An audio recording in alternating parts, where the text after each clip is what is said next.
તો રાજકોટમાં માધાપર ચોકડી નજીક આયોજિત સર્વજ્ઞાતીય સમૂહ લગ્નમાં લગ્ન સમયે જ આયોજકો ગાયબ થઈ જતા અને લગ્ન સ્થળે કોઈ વ્યવસ્થા ન હોવાથી પરણવા આવેલા વરવધુ અને પરિવારજનો મુશ્કેલીમાં મુકાયા હતા। રાજકોટ ઉપરાંત આસપાસના જિલ્લામાંથી લોકો જાન જોડીને પરણવા પહોંચ્યા હતા, પરંતુ કોઈ વ્યવસ્થા જ ન હતી અને આયોજકો પણ ગાયબ થઈ ગયા હતા, જેને કારણે જાન લીલા તોરણે જ પરત ફરવા લાગતા કન્યાઓ રડી પડી હતી। તો બીજી તરફ પરિવારજનોએ હોબાળો મચાવતા રાજકોટ પોલીસ દોડી આવી હતી અને માનવતાવાદી વલણ અપનાવી લગ્નની વિધિ સંપન્ન કરાવવાની જવાબદારી લીધી હતી।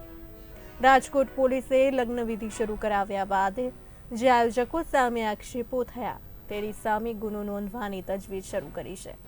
તો બીજી તરફ આયોજક ચંદ્રેશ છત્રોલાએ પોતાની તબિયત સારી ન હોવાથી હોસ્પિટલમાં એડમિટ હોવાનું સ્ટેટસ મૂક્યું હોવાનું જાણવા મળ્યું છે।